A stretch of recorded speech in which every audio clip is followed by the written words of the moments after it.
नमस्कार दर्शकों, मैं हूं डॉक्टर कृतिका चौबे। विश्व फोटोग्राफी दिवस के खास कार्यक्रम में आप सभी का स्वागत है। फोटोग्राफी का क्षेत्र एक अद्भुत क्षेत्र माना गया है क्योंकि यहाँ एक तस्वीर एक ही समय पे कई सारे अनुभव और विचारों को प्रकट करती है। जी हाँ दर्शकों, आज का विषय है फोटोग्राफी के ऊपर। इस विषय पर चर्चा आगे बढ़ाने के लिए हमने हमारे कार्यक्रम में आमंत्रित किया है दो स्पेशल गेस्ट को। हमारे साथ है संजय शुक्ला जी जो कि एक वाइल्ड लाइफ फोटोग्राफर हैं। हमारे साथ है उत्तम गुर्जर जी जो कि एक ट्रैवल फोटोग्राफर हैं। सर, आप दोनों का हमारे कार्यक्रम में बहुत बहुत स्वागत है। सर, चर्चा की शुरुआत करते हैं कि विश्व फोटोग्राफी दिवस क्यों मनाया जाता है। एक्चुअली में इसकी शुरुआत हुई 1839 में। जी। दो फ्रांसीसी थे जिन्होंने सबसे पहले इसको क्या किया कि एक फोटोग्राफी के प्रोसेस को डेवलप किया जी, जिससे फोटोग्राफी की शुरुआत हुई। उन्होंने उसको पेटेंट भी कराया। तो इसलिए जितने भी फोटोग्राफर्स हैं उस दिन से हम उसको एक तरह से यूँ शुरुआत कहते हैं कि शुरुआत उस दिन से हुई है फोटोग्राफी की जी। इसलिए हम उस दिन से फोटोग्राफी को वर्ल्ड फोटोग्राफी डे मनाते हैं। अच्छा सर, फोटोग्राफी जो है वो आपकी नज़रों में क्या है? फोटोग्राफी मेरी नज़रों में एक किसी खूबसूरत एक पल को, एक मोमेंट को कैप्चर करने का एक ज़रिया है जी। हम हमेशा के लिए इस मोमेंट को फ्रीज करके रख लेते हैं और जब भी हम उस एक पल को हम फिर से एक बार रिकॉल करना चाहते हैं, देखना चाहते हैं, तो एक हमको बड़ी सुखद अनुभूति होती है उसको देखने के बाद। बिल्कुल। इसके अलावा अगर हम देखें बतौर एन आर्टिस्ट, तो ये एक क्रिएटिव आर्ट फॉर्म भी है। अपनी क्रिएटिविटी को एक्सप्रेस करने का भी एक जरिया है।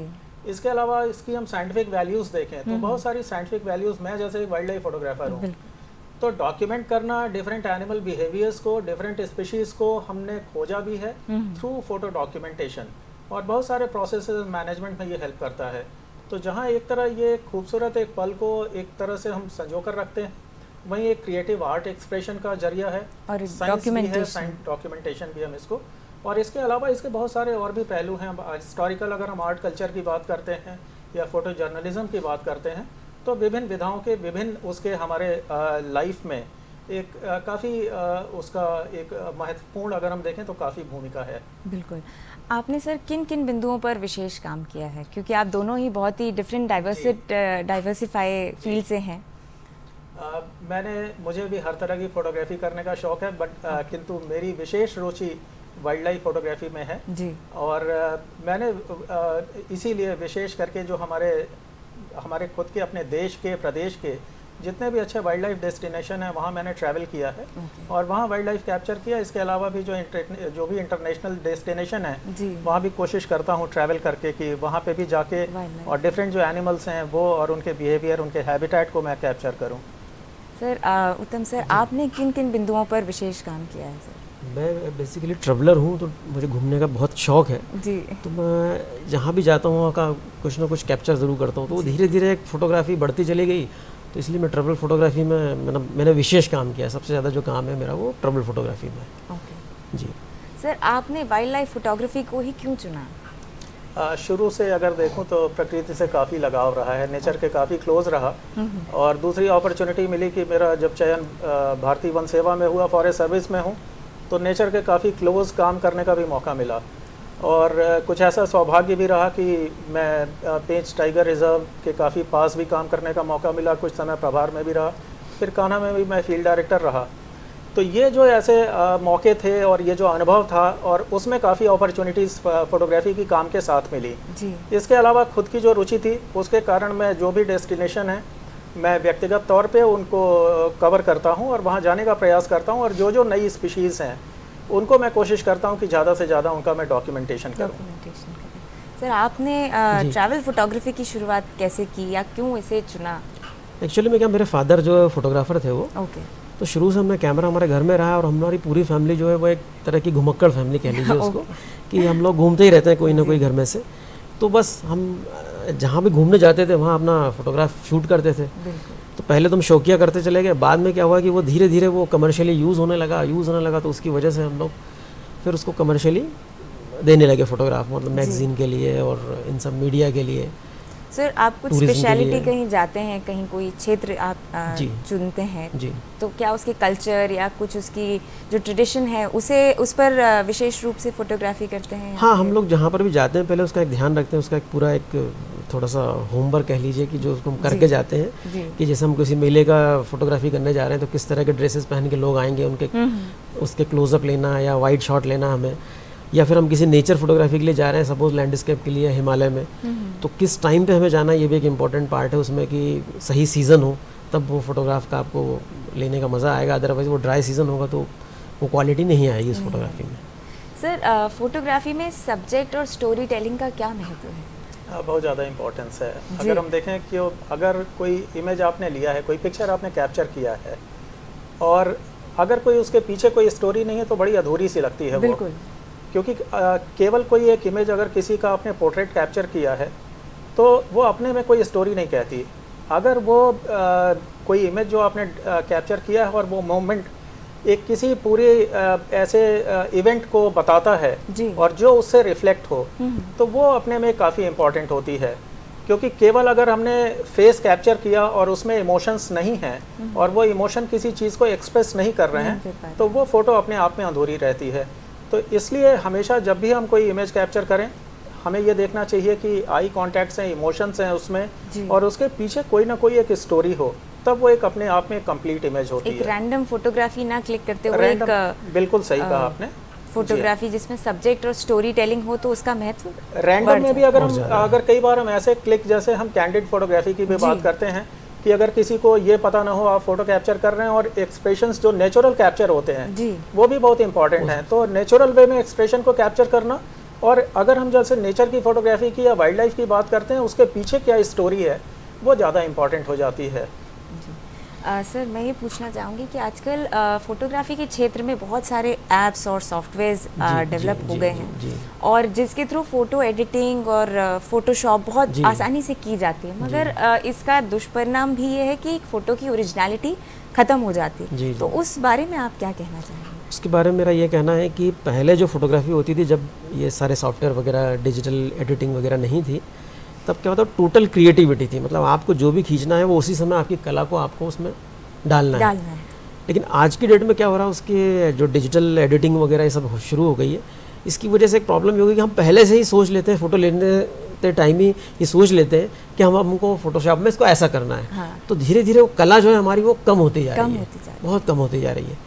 तो वो एक उसका मतलब ड्रॉबैक है कह लीजिए। मेरे हिसाब से शायद जो आर्टिस्ट हैं उनका इनोवेशन भी कहीं ना कहीं कम होता जा रहा है, क्योंकि इन ऐप्स के माध्यम से या सॉफ्टवेयर के माध्यम से हम पहले ही सोच लेते हैं कि यहाँ पे ये लाइट का इफेक्ट दे। पहले हम क्या करते थे कि फोटोग्राफी के लिए किसी डेस्टिनेशन पे जाते हैं तो एक पर्टिकुलर टाइम देते थे उसको कि सुबह और शाम को फोटोग्राफी करनी, जो उसका गोल्डन पीरियड है।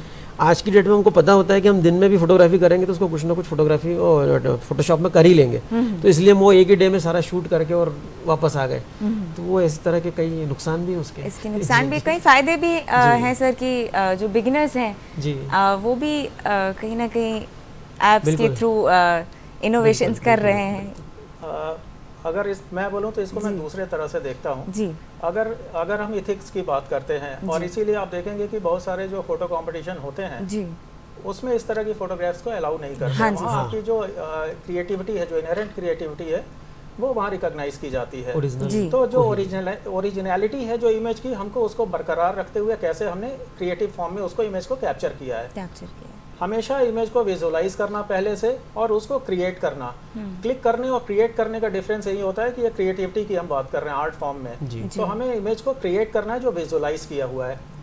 फोटोशॉप करके अगर आप कोई कॉमर्शियल आप एंगल से अगर आप देख रहे हैं, अगर कोई कॉमर्शियल प्रोजेक्ट आपने लिया हुआ है और किसी कॉमर्शियल प्रोडक्ट के लिए कर रहे हैं, वहाँ इथिकली इट में बी करेक्ट, क्योंकि वहाँ आप सही कर रहे हैं, क्योंकि जो डिमांड है और जो आपसे जिसने आपसे कॉमर्शियल ये आपको प्रोजेक्ट दिया है, अगर उसकी रिक्वायरमेंट है कि वहाँ पे अगर वो कुछ इस तरह की एडिटिंग चाहता है, वहाँ पे मैं समझता हूँ कि वहाँ गलत नहीं है।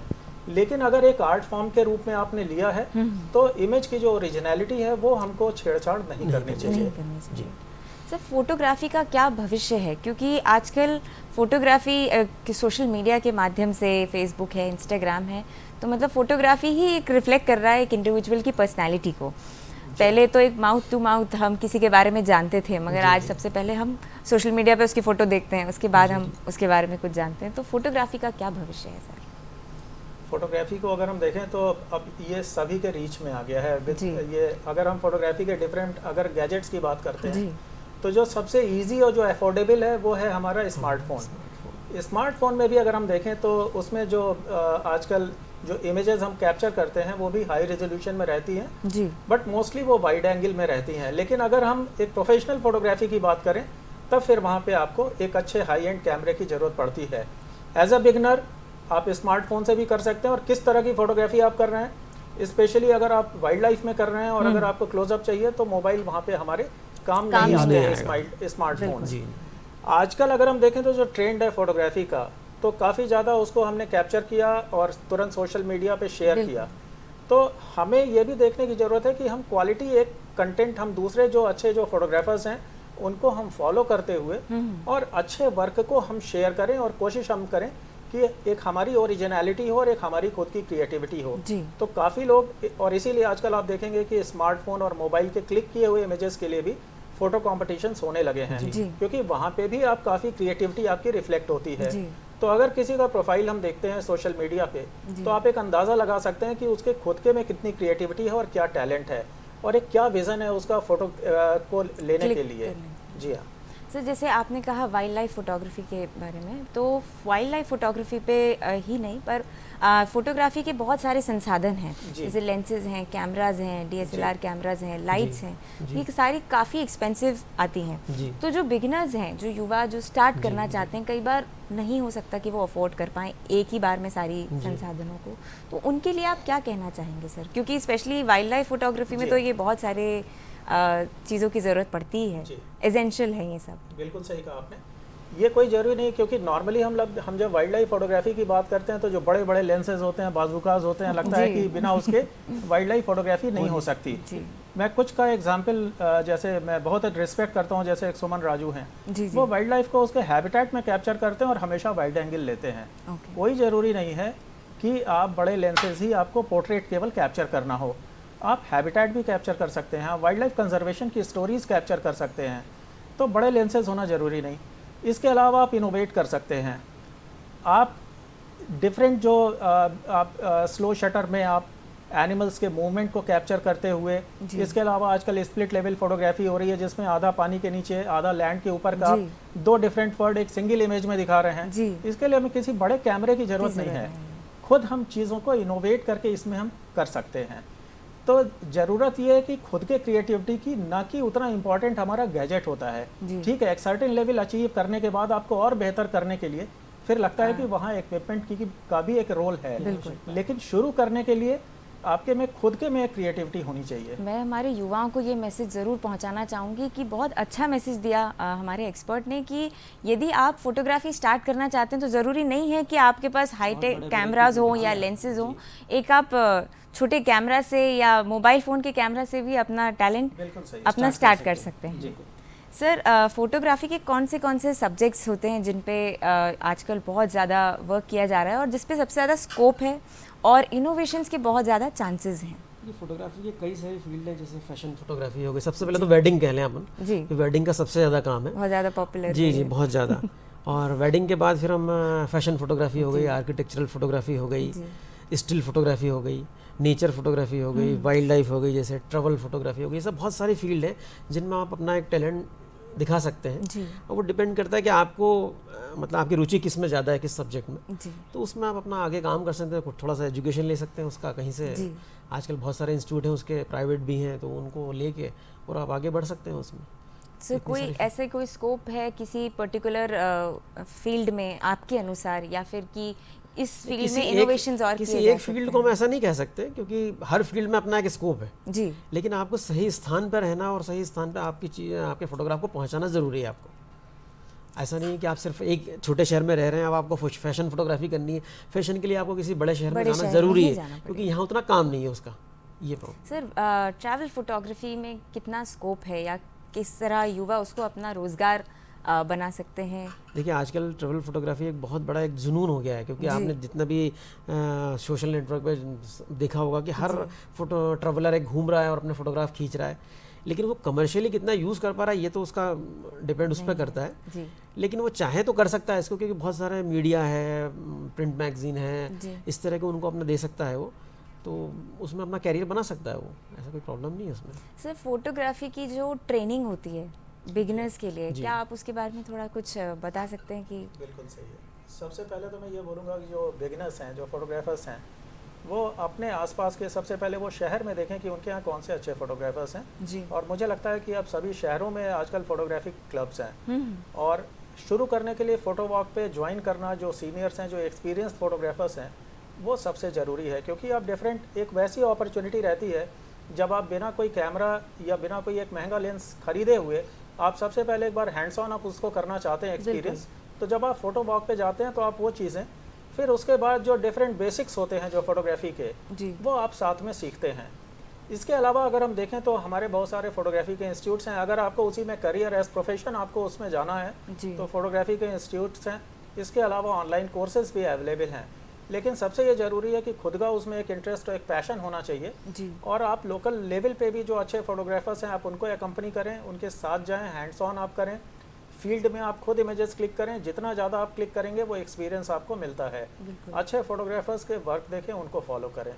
जैसे आपने अच्छे फोटोग्राफर्स का, तो उत्तम सर मैं पूछना चाहूँगी, जैसे कई बार होता है कि बिगिनर्स जो होते हैं, आजकल तो खैर हर कोई अपने आप में फोटोग्राफर है, बिकॉज सबके पास एंड्रॉयड डिजिटल फ़ोन है, तो सबके पास ये अपना अच्छा बेहतर कैमरा है, मगर कई बार ऐसा होता है कि टैलेंट होता है लोगों के पास पर वो उसे दिखा नहीं पाते या प्लेटफॉर्म पे नहीं ला पाते, दे डोंट हैव आइडिया, उनको पास आइडिया की बहुत कमी रहती है। सबसे बेहतर तरीका आज की डेट में तो सोशल मीडिया है जी। मेरा ऐसा सोचना है कि सबसे पहले अपने एक मतलब आप फोटोग्राफी जहाँ भी कर रहे हैं उसके लिए अपने एक इंस्टाग्राम या सोशल मीडिया, अपना फेसबुक हो गया, इन सब पे बढ़िया एक पेज अपना बनाएं और उस पर अपने सारा जो पोर्टफोलियो अपना मतलब जो बेस्ट फोटोग्राफ है उनको डालें और अपना पोर्टफोलियो बहुत बेहतर तरीके का बिल्ड करें। क्योंकि जब आप किसी के सामने कोई काम मांगने जाते हैं या कोई काम आपको देता है तो सबसे पहले आपको वो क्या है कि आपका पोर्टफोलियो देखता है, और पोर्टफोलियो से ही वो अंदाज़ा लगा पाता है कि आपका लेवल क्या है फोटोग्राफी का, तभी आपको वो काम दे पाएगा। तो मेरा सोचना है कि सबसे पहले आपको उस पर अपना एक वो करना चाहिए, और बड़े जो फोटोग्राफर्स हैं या मैगजीन्स हैं या प्रिंट मीडिया, उनको थोड़ा आप टैग भी करते रहें, ताकि वो क्या है आपकी फोटोग्राफी को वहाँ तक पहुँचाना भी ज़रूरी है। ज़रूरी नहीं कि आपका पोर्टफोलियो बहुत अच्छा है लेकिन वो नहीं देख पा रहे हैं, इसलिए आप बीच बीच में उनको टैग करते रहेंगे तो क्या होगा कि वो आपकी फोटोग्राफ देखते रहेंगे। एक समय ऐसा आएगा, जैसे मेरे साथ ऐसा हुआ है कि मैं उनको टैग करता रहा, धीरे धीरे नेशनल मैगजीन्स को वो उन्होंने धीरे धीरे मुझे पहचान लिया। अब वो मुझे जब भी किसी तरह की कोई ज़रूरत होती है तो मुझे मेल करते हैं या मेरी साइट से इस तरह से वो फोटोग्राफ मेरे से ले लेते हैं। तो फोटोग्राफ की जो ओरिजिनलिटी होती है उसकी क्या महत्वता है? फोटोग्राफ ओरिजिनलिटी जैसे आपने बताया कि ये क्रिएटिविटी है, ये क्रिएटिव है, आर्ट है जी। तो हमेशा एक रिफ्लेक्शन है पर्सनैलिटी का, और उसका जो एक टैलेंट है, जो इनहेरेंट टैलेंट है, उसका एक्सप्रेशन है। तो जो ओरिजिनलिटी है इमेज की वो बहुत इंपॉर्टेंट है, और फिर कैसे विजुअली आप उसको इंटरप्रेट कैसे करते हैं, विजुअली आप क्या क्रिएट करना चाह रहे हैं, विजुअली आप क्या देखना चाह रहे हैं, तो ये सारी चीज़ें हैं। वो जो रिफ्लेक्शन है आपके अंदर जो टैलेंट है और उस चीज़ का रिफ्लेक्शन है वो निकल के आता है। सर आप क्या कहना चाहेंगे इस विषय पर? मतलब फोटोग्राफी वो मतलब आप जो कैप्चर कर रहे हैं वो एक्चुअली में फोटो के थ्रू ही वो आप बाहर निकल के आता है। बिल्कुल, वो तो बहुत इंपॉर्टेंट है ही वो तो। फोटोग्राफी की ओरिजिनलिटी बहुत ज़्यादा ज़रूरी है, क्योंकि आजकल ऐप्स के द्वारा लोग फ़ोटो एडिटिंग पर इतना आत्मनिर्भर हो गए हैं कि बस ये क्लिक करना है फोटोग्राफ और एडिट करना है और हमें रिजल्ट मिल जाएगा। और कई बार ऐसा भी होता है सर, कॉम्पिटिशन्स में लोग पार्ट लेते हैं और वहाँ साफ रूल पे लिखा होता है कि फ़ोटो एडिटिंग अलाउड नहीं। जैसे सर ने बताया कि कॉम्पिटिशन में आजकल जितने हो रहे हैं उनमें जनरली वो एडिटिंग मतलब चाहते भी हैं तो बहुत कम, में एक लिमिटेड चाहते हैं। ऐसा नहीं कि पूरी आप फोटोग्राफ को ही चेंज कर दें, पूरा मैनिपुलेट कर दें उसको। थोड़ी बहुत एडिटिंग चल सकती है हाँ, लेकिन यदि कोई प्रोजेक्ट है कि जिसमें आपको कमर्शियली यूज़ करना है, जैसे मैं कुछ अमेरिका की कुछ कंपनियां, स्टॉक एजेंसी जिनको कहते हैं हम, जो फोटोग्राफ वर्ल्ड वाइड में सेल करती हैं, उनके लिए हम कुछ काम करते हैं। तो उनको नेचुरली कमर्शियल फोटोग्राफ चाहिए होता है, तो हम उसमें काफ़ी एडिटिंग करते हैं क्योंकि वो डिमांड है, वहाँ की मार्केट की डिमांड है, तभी आपका फोटोग्राफ सेल होगा। एक नॉर्मल फोटो होगा तो वो आपका फोटोग्राफ हज़ारों फोटो में से कोई खरीदेगा नहीं ना, उसको देखेगा कोई। तो इसलिए वहाँ ज़रूरी है, लेकिन ओरिजिनल तो ओरिजिनल है, वो तो ज़रूरी है आपको। सर वाइल्ड लाइफ फोटोग्राफी की बात करें तो बहुत ज़्यादा पेशेंस की ज़रूरत होती है, क्योंकि परफेक्ट शॉट नहीं मिलता। यूजुअली दूसरी फोटोग्राफी में आप प्रॉप्स और ह्यूमंस को यूज़ करते हैं, आप मॉडल्स रहते हैं तो आप उनको इंस्ट्रक्ट कर सकते हैं, पर वाइल्ड लाइफ में ऐसा नहीं होता। तो एक तो बहुत पेशेंस की ज़रूरत है, और फिर एनिमल बिहेवियर को जानना भी बहुत ज़रूरी है टू गेट द शॉट। तो आप इस बारे में क्या कहना चाहेंगे? बिल्कुल सही कहा आपने। जैसे हमें सबसे पहले पता होना चाहिए कि अगर किस स्पीशीज़ को हमें कैप्चर करना है जी, तो उस स्पीशीज़ के बारे में हमें पहले रिसर्च करना थोड़ा ज़रूरी है जी। जैसे उत्तम जी ने भी बताया कि ट्रैवल के लिए भी जब हम जाते हैं और नेचर भी हमें कैप्चर करना है तो हमें बेस्ट सीज़न पता होना चाहिए। इसी तरह एनिमल्स के लिए भी है। तो हमें ये देखना ज़रूरी है बेस्ट सीज़न कौन सा है, उसमें हम ट्रैवल करेंगे उस डेस्टिनेशन पे उस एनिमल के लिए। फिर हमें उस एनिमल के बिहेवियर के बारे में कुछ चीज़ें तो हम लिटरेचर अवेलेबल होता है वहाँ पढ़ सकते हैं। सबसे बेहतर तरीका होता है कि आप ज़्यादा से ज़्यादा समय दें नेचर में, विल्डरनेस में, तो आप खुद के एक्सपीरियंस से उसके बिहेवियर के बारे में जानते हैं जी। साथ में एक अच्छे नेचुरलिस्ट को अगर आप ले जाते हैं, कंपनी करते हैं, तो उनसे सीखने का मौका मिलता है। जब आप नेचर में जाते हैं और वाइल्ड लाइफ को कैप्चर करते हैं तो दो चीज़ें बहुत ज़रूरी हैं, खुद की सेफ्टी और एनिमल की सेफ्टी जी सर। तो हमें उसका जब बिहेवियर पता होगा तभी हम अपने को भी सेफ रख पाएंगे जी। और ऐसा ना हो कि कभी अगर हमारे ऊपर इंसिडेंटली अगर कभी एनिमल से ऐसे चार्ज होता है उसमें एनिमल हार्म ना हो, तो हमें इन दो चीज़ों का ध्यान रखने की बहुत ज़रूरत है। और इसीलिए एनिमल का बिहेवियर हमें पता होना कि वो किस क्लोजनेस तक हमको रिस्पेक्ट करेगा, अलाउ करेगा। हमें ये पता होना चाहिए कि क्या वो किल पे है अगर एनिमल, या अपने बच्चे के साथ है, कब के साथ है, तो उस समय डेंजरस हो सकता है। और एनिमल बिहेवियर कभी भी aggressive abnormal behaviour animals reflect कर सकते हैं, क्योंकि हम नहीं जान रहे कि उसका मेंटल स्टेट क्या है, किस सिचुएशन में है वो। तो उतना सेफ हमको रहना ज़रूरी होता है एनिमल से जी। उत्तम सर, कौन कौन से फील्ड्स हैं जहाँ एक्सप्लोर किया जा सकता है? आजकल बहुत सारे अलग अलग फील्ड्स हैं। अभी जैसे मैंने आपको बताया कि काफ़ी सारी फील्ड हैं, जिसमें ट्रैवल फोटोग्राफ में तो ट्रैवल फोटोग्राफर हूँ, इसलिए ट्रैवल फोटोग्राफी हो गई। और सबसे ज़्यादा वेडिंग फोटोग्राफी आज की डेट में है, क्योंकि सबसे ज़्यादा काम भी उसी क्षेत्र में है। फूड फोटोग्राफी हो गई, और इसके अलावा नेचर फोटोग्राफी हो गई, वाइल्ड लाइफ हो गया, आर्किटेक्चरल फोटोग्राफी हो गई। इंटीरियर के लिए कुछ काम करते हैं कि जितने आर्किटेक्ट्स हैं उनको क्या होता है, वो अपना नया प्रोजेक्ट जब लाते हैं तो उसके फ़ोटोग्राफ चाहिए होते हैं उनको, तो वो सारी चीज़ें कैप्चर करने के लिए आपको ज़रूरत होती है। तो वो इतनी बहुत सारी फील्ड हैं जिनमें आप काम कर सकते हैं। तो वो डिपेंड यही है कि आपको सर जैसे हेरिटेज फोटोग्राफी आप करते हैं तो उसमें अलग अलग तरीके के लेंसेज की ज़रूरत होती है, तो आप कौन सा उस बारे में थोड़ा सा हमारे व्यूअर्स को बताएं जो स्टार्ट करना चाहते हैं। हेरिटेज की फोटोग्राफी करने जाते हैं किसी मोनूमेंट की, तो हमारी कोशिश ये रहती है कि पूरा कंप्लीट मोनूमेंट उसमें मैक्सिमम हम कवर कर सकें जी। तो सामान्य तौर पे हम वाइड एंगल की ज़्यादा यूज़ करते हैं उसमें, जिसमें हमारे पास जगह स्पेस नहीं, क्योंकि वाइड खींचने के लिए आपको एक जगह चाहिए, तो जगह यदि हमारे पास नहीं है तो फिर हम उसको कैसे ले पाएंगे। तो इसलिए हम वाइड एंगल कैमरा लेंस की यूज़ करते हैं, तो उससे ताकि वो क्या है पूरा मोनूमेंट जो है वो पूरा का पूरा उसमें आ जाता है। बाकी फिर जो डिटेलिंग है वो एक बात अलग होगी, उसमें तो हम नॉर्मल जूम जो लेंस होते हैं उनको यूज़ करते हैं। और कहीं हम जैसे मान लीजिए कि मैं किसी हिमालय पे ट्रैवल कर रहा हूँ, अब कोई हिमालय की चोटी को मुझे कैप्चर करना है, वहाँ फिर मुझे टेली लेंस की ज़रूरत पड़ती है। सर संजय जी, तस्वीरें बोलती हैं, इस बारे में आपका क्या कहना है? और इमोशंस फोटोग्राफी लेते वक्त कितने इम्पोर्टेंट होते हैं? बिल्कुल सही कहा आपने। मैं तो हमेशा इवन एनिमल्स भी जब मैं कैप्चर करता हूँ तो मुझे लगता है कि फ़ोटो ऐसी एक्सप्रेसिव होनी चाहिए, लगे कि वो कम्युनिकेट कर रही है आपसे। इसलिए मैं हमेशा ये कोशिश करता हूँ कि आई कांटेक्ट सब्जेक्ट के साथ हो, एज अ फोटोग्राफर भी और एज अ व्यूअर भी। अगर मैंने कोई फ़ोटो क्लिक किया हुआ है तो वो आईज से कम्युनिकेट होना चाहिए जो व्यू कर रहा है, बहुत इंपॉर्टेंट होती है। तब आप उसके इमोशंस और एक्सप्रेशंस, और वो लगता है कि तस्वीरें हमसे बात कर रही हैं, हमसे बोल रही हैं जी। तो इस चीज़ का ध्यान रखना बहुत ज़रूरी है। इसीलिए हमेशा कोशिश हम ये करते हैं कि आई लेवल पे हम सब्जेक्ट को कैप्चर करें जी। इसके अलावा आई कांटेक्ट हो, तो वो सारी चीज़ें बहुत ध्यान रखने की, और इमोशंस सर्टेनली। उत्तम जी, मैं संक्षेप में आपसे पूछना चाहूँगी कि आप हमारे व्यूअर्स को क्या खास टिप्स देना चाहेंगे विश्व फोटोग्राफी दिवस के? मैं तो ये देना चाहूँगा फोटोग्राफर्स को, नए जो बिगिनर्स हैं उनके लिए, कि भाई सबसे पहले तो आप फोटोग्राफी स्टार्ट करते हैं अपनी, तो जैसे किसी बड़े फोटोग्राफर से आपको चांस मिलता है तो जनरली कुछ लोग पहले से सोचते हैं कि उनको कुछ एक उनका चार्ज मिल जाए, उसको फीस मिल जाए उसकी। तो ऐसा कुछ ज़रूरी नहीं है। आप पहले फ्री ऑफ कॉस्ट अपना कुछ काम कीजिए, कुछ अच्छे फोटोग्राफर के साथ आप जाएँ, उनके टूर पे शूट करें, तो उससे क्या एक्सपीरियंस आपका बिल्ड होगा। और एक्सपीरियंस के बाद आप धीरे धीरे फिर क्या है अपना काम स्टार्ट कर दें और एक बढ़िया पोर्टफोलियो बनाएं अपना सोशल मीडिया के लिए, क्योंकि सबसे बेस्ट तरीका सोशल मीडिया है आज की डेट में लोगों तक अपनी चीज़ को पहुंचाने के लिए। मैंने बहुत सारे पुराने ऐसे फोटोग्राफर देखे हैं जो क्या होता था कि वो अपना फोटोग्राफ लेके उनको एक बड़ा सिक्योर नहीं होते थे, वो फोटोग्राफ हमारे पास ही रखते थे, किसी को दूसरे को देने में बड़ा उनको संकोच होता था उनको। तो लेकिन मेरा सोचना है कि वो सही तरीका नहीं, क्योंकि आपकी कितनी भी अच्छी कला है, आप अपने घर में यदि उसको रख के रखेंगे तो कोई मतलब नहीं है उसको। जब तक आप दुनिया को नहीं दिखाएंगे तब तक वो आप उस लेवल पर नहीं पहुँच सकते। सर आप क्या टिप्स देना चाहेंगे हमारे बिगनर्स को? जैसा उत्तम जी ने बोला कि जो खुद का हमारा टैलेंट है और ये ज़रूरी है कि उसको तराशने की भी ज़रूरत होती है। तो सोशल मीडिया पे आप ज़रूर अपना शेयर करें, बट सोशल मीडिया पे मैंने ये भी देखा है कि कई बार म्यूचुअल एडमिरेशन होता है, जी जी, सब एक दूसरे की तारीफ करते हैं और क्रिटिकल आपको रिव्यूज करने वाले कम लोग होते हैं, इम्प्रूवमेंट के कम चांसेस होते हैं, इम्प्रूवमेंट के भी चांसेस कई बार, और हम एक खुद के एक फॉल्स ऐसे एडमिरेशन को पा के हम बहुत खुश होते हैं, लगता है बहुत अच्छी फोटोग्राफी करते हैं। इसमें ज़रूरी है कि एक अच्छे गुरु का साथ होना, एक अच्छे मेंटर की ज़रूरत होती है जो आपको क्रिटिकली बता सके कि कहाँ पे इम्प्रूवमेंट की गुंजाइश है।